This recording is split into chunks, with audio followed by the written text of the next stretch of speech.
अपना दल कमेरावादी की नेता पल्लवी पटेल जी हमारे साथ बातचीत के लिए मौजूद हैं। आज तमाम मुद्दों पर हम बात करने वाले हैं पल्लवी पटेल जी से। मैम, अभी 2 दिन पहले सोनेलाल जी का जन्मदिन था और उसको लेकर एक रैली निकाली और एक प्रदर्शन किया। उसमें हाथों में लोग तख्तियाँ लिखे लिए हुए थे और कह रहे थे कि बापू हम शर्मिंदा हैं, तेरे कातिल ज़िंदा हैं। पिताजी का आपके तो एक्सीडेंट हुआ था, ये इस तरह की तख्तियाँ लेकर प्रदर्शन करने का क्या मतलब? देखिए, डॉक्टर सोनेलाल पटेल जी के जिस कार्यक्रम की बात आप कर रहे हैं 17 अक्टूबर, वो उनकी 13वीं पुण्यतिथि थी। और उनके जाने के बाद 2009 17 अक्टूबर से हम लोग लगातार ये मांग कर रहे हैं कि डॉक्टर सोनेलाल पटेल उत्तर प्रदेश की राजनीति में एक बहुत बड़ा चेहरा थे। उनकी विचारधारा, उनकी सोच एक बड़े समाज को प्रभावित करती थी और आज उनके नाम को हर एक पार्टी इस्तेमाल कर रही है।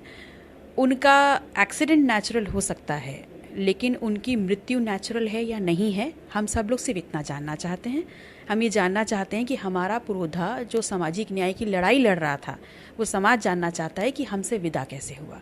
सिर्फ इस बात का रहस्य से पर्दा उठे, बस हम इतना चाहते हैं। और क्या रहस्य अभी भी बरकरार है कि उनकी मौत को लेकर आप लोगों के मन में किसी तरह का शक व शुबा अभी भी है? क्योंकि पहले भी सीबीआई जांच की मांग करती रही हैं आप लोग। हम लोग लगातार उनके निधन के बाद, ये 13 साल हो गए, लगातार ये मांग कर रहे हैं कि उनकी मौत की सीबीआई जांच हो। और इसके पीछे हमारा तर्क ये है कि जब उनका एक्सीडेंट हुआ उससे पहले उसी माह में 3 एक्सीडेंट हुए, जिसमें से 2 में वो बच गए, लेकिन तीसरे में हम उनको बचा नहीं पाए।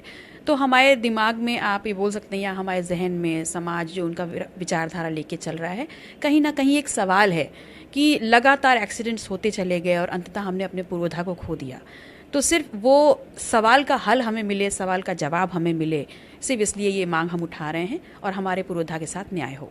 तो क्या जो लोग उनकी कुर्सी पे काबिज होना चाहते थे या जो लोग उनके नाम का इस्तेमाल करके आगे बढ़ना चाहते थे, क्या उन पे भी शक है आप लोगों को कहीं किसी तरह का? देखिए, हम ये कह सकते हैं कि डॉक्टर सोनेलाल पटेल उत्तर प्रदेश की राजनीति में एक ऐसी शख्सियत थे जिनके हाँ और ना पे उत्तर प्रदेश की राजनीति बिगड़ती और बनती थी। और ऐसे में एकदम से यकायक उनका जाना एक पूरे बड़े समाज, एक संगठन, एक आंदोलन को अधूरे अंजाम तक पहुंचाए हुए छूट गया।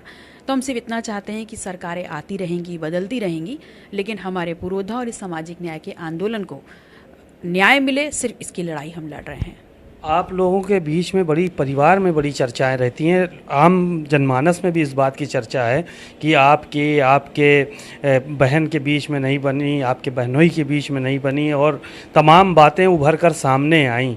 तो कहीं उस तरफ इशारा तो नहीं है आपका कि उन लोगों ने या किसी तरह का इस तरह का षड्यंत्र रचा हो या कोई बात?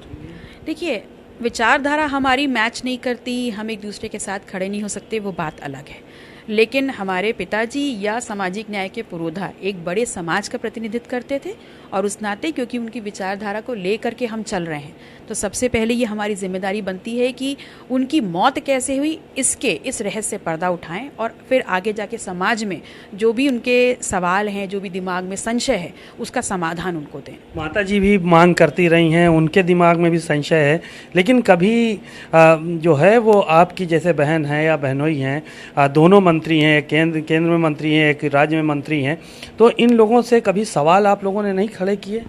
देखिए, मेरा सवाल किसी से भी नहीं है, मेरा सवाल ही अपने आप से है और हम लोग अपनी नैतिक जिम्मेदारी समझते हैं कि अगर हम उनकी विचारधारा को लेकर चल रहे हैं और उनके आंदोलन को आगे बढ़ाना चाहते हैं, तो सबसे पहले अपने नेता के साथ न्याय कराना हमारा कर्तव्य है और उसकी लड़ाई हम लड़ रहे हैं। किसी से बात हुई इस संबंध में कि इसकी जो है वो सीबीआई जांच 13 साल बाद होनी चाहिए? पुण्यतिथि के मौके पे प्रदर्शन तो हर बार आप लोग करते हैं कि आपके कातिल ज़िंदा हैं, बापू हम शर्मिंदा हैं, इस तरह के स्लोगन के साथ, लेकिन क्या किसी से बात हो रही है इस तरह की कि सीबीआई जांच तक पहुंचा जा सके, परत जो है वो खुल सके कि कौन लोग, अगर ये एक्सीडेंट नहीं था, उनकी मौत जो है वो किसी तरह की हत्या थी, तो उस पर जो है वो जांच हो सके? देखिए, ये 2022 में हमें ऐसा मौका मिला है कि जनता के सहयोग से, आप सब लोग के सहयोग से हमें सदन में जाने का मौका मिला है। अभी तक डॉक्टर सोनेलाल पटेल की मौत किस कारण हुई, इसकी मांग हम सड़कों पर उठाते रहे हैं और अपना दल की पहचान रही है कि हर लड़ाई सड़क से सदन तक हरी है हमने। तो इस बार जब मौका मिला है सदन में जाने का, निश्चित तौर पर ये बात हम सदन में भी उठाएंगे और बहुत ही विश्वास के साथ कह सकती हूँ कि सरकारें आएंगी जाएंगी, लेकिन हमारे पुरोधा को न्याय ज़रूर मिलेगा। तो ये मांग क्या आपके अपना दल दो हो गए हैं, एक आप अपने आप को विचारधारा बता रही हैं सोनेलाल की पटेल की, और एक वो विचारधारा जिसमें लोग बीजेपी के साथ जुड़े हुए हैं, तो क्या उन लोगों ने कभी मांग की इस तरह की कि इसकी न्यायिक जांच होनी चाहिए, क्योंकि वो तो ऐसी जगह पे हैं कि करा सकते हैं सीबीआई जांच? देखिए, उन्होंने मांग की है या नहीं की है, इस पे मैं प्रश्न नहीं रखना चाहूँगी। मैं सिर्फ इतना कहना चाहूँगी, हम लोग अपनी जिम्मेदारी मानते हैं, हम लोग ये प्रश्न उठा रहे हैं और लगातार उठाते रहेंगे जब तक हमको न्याय नहीं मिलेगा। यानी कि किसी से कोई गिला शिकवा नहीं है, सिर्फ आप अपनी बात रखें। हम अपनी बात रख रहे हैं और हमें इसका जवाब चाहिए, और अपने समाज, जिसकी राजनीति हमारे डॉक्टर सोनेलाल पटेल जी करते रहे हैं, जिस समाज के उद्धार के लिए उन्होंने काम किया है, वो समाज जानना चाहता है कि हमारे पूर्वधाम से विदा कैसे हुए।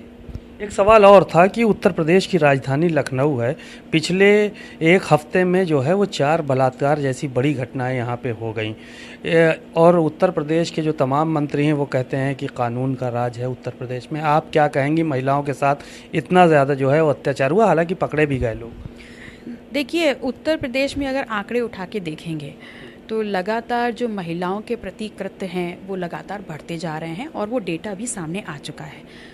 ऐसे में हमारी सरकार महिलाओं को संरक्षण देने के लिए, महिलाओं को आगे बढ़ाने के लिए विभिन्न योजनाएं भी लॉन्च कर रही है। तो कहीं ना कहीं ऐसा प्रतीत होता है कि 7 साल में क्योंकि हम कुछ नहीं कर पाए, इसलिए उसको बोल सकते हैं कि आप जो लॉस हुआ है उसको रिकवर करने के लिए विशेष योजनाएं लागू करके हम ये स्पष्ट करना चाह रहे हैं कि महिलाओं के लिए हम कुछ कर रहे हैं। माननीय मुख्यमंत्री जी की सोच पे संशय नहीं है, लेकिन इस बात पे पुख्ता रूप से हमको विश्वास है कि उनकी योजनाएं और उनकी सोच को पलीता उनके लोग ही लगा रहे हैं। यानी उनके मंत्रियों की तरफ इशारा है आपका? मैंने जो अपनी बात कहनी थी वो मैंने कह दी। उनके लोग पलीता लगा रहे हैं? हाँ, उनके लोग उनकी सोच, उनकी मंशा को पलीता लगा रहे हैं। तो एक सवाल इसी के साथ और जुड़ा हुआ था, आपका समाजवादी पार्टी से गठबंधन चल रहा है, निकाय चुनाव नज़दीक आ रहे हैं, क्या निकाय चुनाव में आपका दल अलग चुनाव लड़ेगा या उन्हीं के साथ जो है वो मिल के चुनाव लड़ेगा? ऐसी कोई बातचीत हुई है फिलहाल? नहीं, फिलहाल अभी ऐसी कोई चर्चा नहीं है। माननीय नेताजी का जाना, अभी शायद वो माहौल भी नहीं कि इस विषय में कोई चर्चा हो पाए। नेताजी को लेकर क्या कुछ यादें हैं आपके मन में, क्योंकि तमाम लोगों ने टीवी पे आके, मीडिया पे आके अपनी अपनी बातें की, यादें साझा की, आपके मन में क्या कुछ यादें रहीं और कितना जो है वो आशीर्वाद मिला नेताजी का? देखिए, माननीय नेताजी के साथ मुझे सीधे तौर पर काम करने का कभी मौका नहीं मिला, लेकिन हाँ, ये ज़रूर कह सकती हूँ कि हम जैसे राजनीतिक कार्यकर्ताओं के लिए वो अपने आप में एक विश्वविद्यालय के समान हैं, और उनसे बहुत कुछ, उनकी सोच, उनकी विचारधारा, मात्र उनका चेहरा देख कर के भी अगर सीखना चाहने की हिम्मत हो और चाह हो तो बहुत कुछ सीखा जा सकता है, असीमित सीखा जा सकता है। अखिलेश जी से मुलाकात हुई, जाएंगी मुलाकात करने? जी बिल्कुल, माता जी की मुलाकात अखिलेश जी के साथ हो चुकी है, और मैं सोच रही हूँ बस अब मैं उनके पास जाऊँ।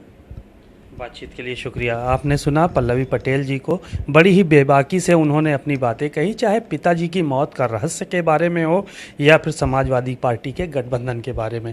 उन्होंने सरकार पर निशाना भी साधा और कहा कि मुख्यमंत्री योगी आदित्यनाथ की जो मंशा है, उनकी मंशा पे पलीता उनके लोग ही लगाने का काम कर रहे हैं, शायद उत्तर प्रदेश में इसीलिए अपराध नहीं थम रहे हैं। कैमरामैन पवन के साथ सीमाब नकवी, भारत समाचार।